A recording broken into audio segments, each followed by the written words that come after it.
Did you know Kempegoda, a feudal lord in Vijayanagara Empire, went out dog hunting one day.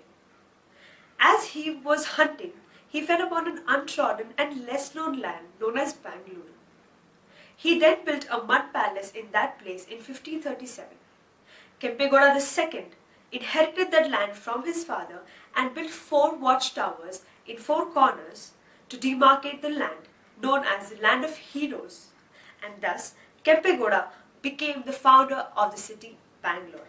Hello humans of the world, my name is Shaheen and welcome back to my YouTube channel. Today, as you all must have guessed, that I'm going to talk about the city of Bangalore in this series of how to spend a day. I just want to take a moment here and say, if you're new here or you haven't subscribed yet, consider subscribing because I upload videos every week. And to never miss any videos, hit that bell icon to always stay updated. Let's get started.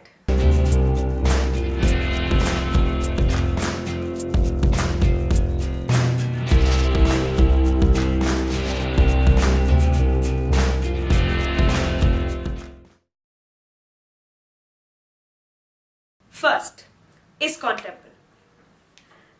Now the full form of ISKCON is International Society of Krishna Consciousness. This is a community in itself full of devotees of Lord Krishna. The community is world spread and so are the temples. But the temple in Bangalore is one of a kind. If you're in Bangalore and if you miss this, it's a huge mistake. ISKCON Temple is in a central location. To reach the actual temple, you have to cross a lot of stairs and there are various checkpoints to reach. I did not go inside the temple, but I did go inside the checkpoints. There was very less crowd. So if you want to go and your time permits, you definitely have to go inside the temple. Second, Bull Temple. Bull Temple has to be one of my favorite temples because first of all, the location in which the temple is situated is very serene. When you approach the temple from the road, you need to deposit your shoes in one place. It costs about 1 or 5 rupees, and then barefooted you climb a flight of stairs and reach inside the temple. The stairs are covered with lots of trees, so you won't feel the heat of the land. Take it from me because I went there in May and I did not feel any heat. Trust me.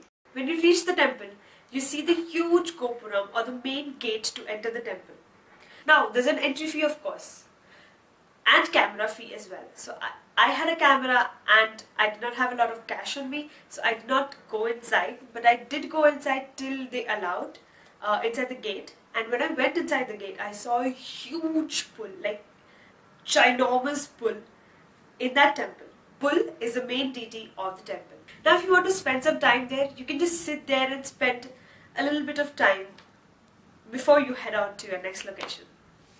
Third, Tipu Sultan's Palace. Tipu Sultan's Palace stands out from the rest of the architecture in Bangalore. Why, you ask?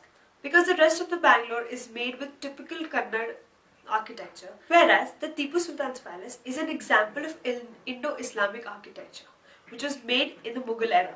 The palace in itself is not a palace, but it is kind of a bungalow. It is 2-storied and there are a lot of jharokas, which is beautiful to witness. There is a huge ground surrounding it. There are 2 flights of stairs from each side, from north and south side. So you can go up, you can explore the place. There are small rooms. There is also a museum which helps you figure out the history of the palace. Now, there is an entry fee. For Indians, it's about 5 to 10 rupees, and for foreign travelers or tourists, it's about 100 or 200. So make sure you carry the cash. Fourth, the Bangalore Palace. Now, Bangalore Palace is very beautiful. It is one of a kind. Like literally, it is the one of a kind. Bangalore Palace is more of a European architecture. It was owned by Reverend Garrett at the time of Britishers. If you want to go there, you need to go by 6 o'clock in the evening because it closes after 6. Fifth, Vidhana Sauda. Vidhana Sauda is actually a courthouse of Bangalore which is made with ancient architecture and all of European architecture. It is beautiful to see, but you're not allowed to go inside, so you can just click photos from outside and enjoy the architecture in itself. Sixth, and my favorite, the Cuban Park. Cuban Park is actually named after a British officer, and it is absolutely beautiful. Like, you can spend your whole day there if you don't want to see any other places. It is absolutely okay that you spend the whole day there, because it is so beautiful. It is huge, it is beautiful and covered full with trees, and it's just impeccable, flawless, any adjective in the description that applies to Cuban Park.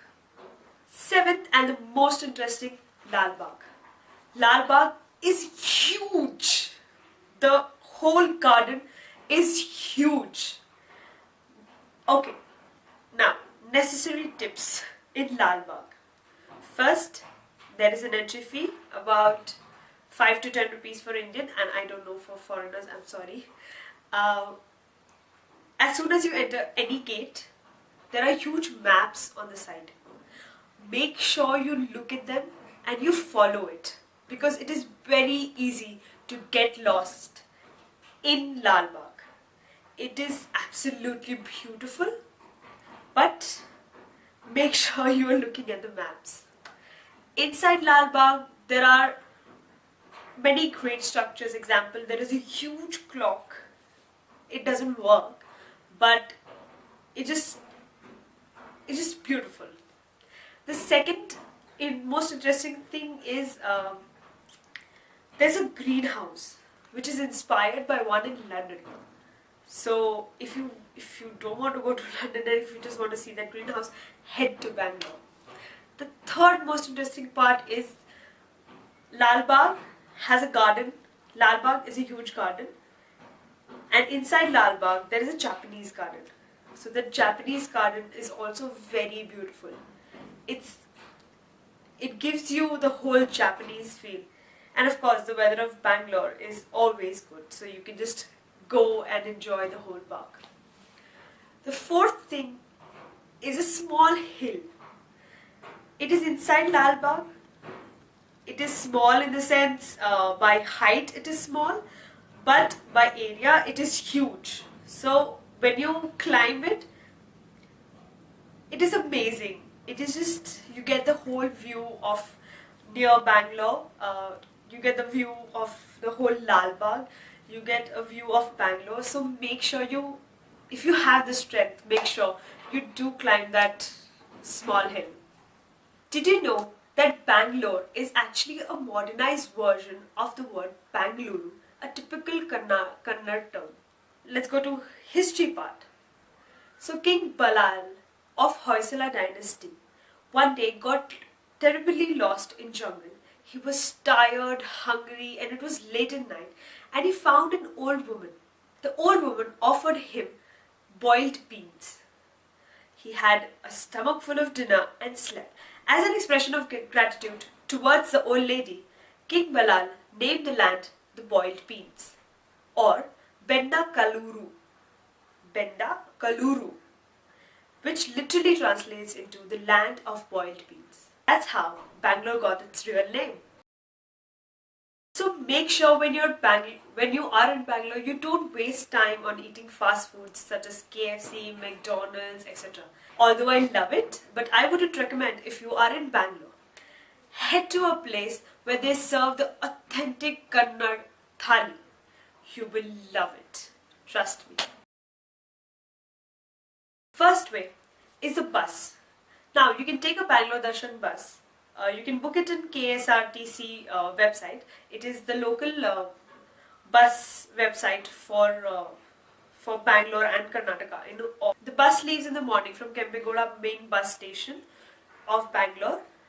It takes you to all of the attractions, all of the places, to shopping places, to eating joints. Okay. Now, if you're a foodie and you're looking for good food in Bangalore, don't take the bus, because even though they take you to an authentic place, but it's not like a wow factor food.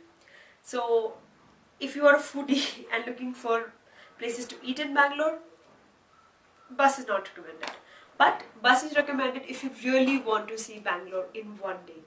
It's great. The conductor is always explaining history of each place, so you can enjoy while sitting in the bus. Second mode of transport, the car. You can hire a dedicated cab for the whole day. There are a lot of benefits to hiring the cab. It is flexible by your timing. You want to go wherever you want to. You can get down, come back, stay for hours. The car will be with you. It can take you to places where you can eat, and drivers can also explain you the history. Third, and I think the most cheapest way, is the auto. You just sit in an auto and enjoy your whole day. This is it from me, guys. I hope I was useful and helpful if you want to spend your one day in Bangalore. All my social media links are down below in the description. If you like this video, give it a huge thumbs up. If you have any suggestions, give them to me in the comment section below. If you think this video will be useful to your friends and family, do share. And if you're new here and haven't subscribed yet, hit that subscribe button because I post video every week, guys. Come on. And hit that bell icon to always stay updated. Bye guys, and I will be back with another video.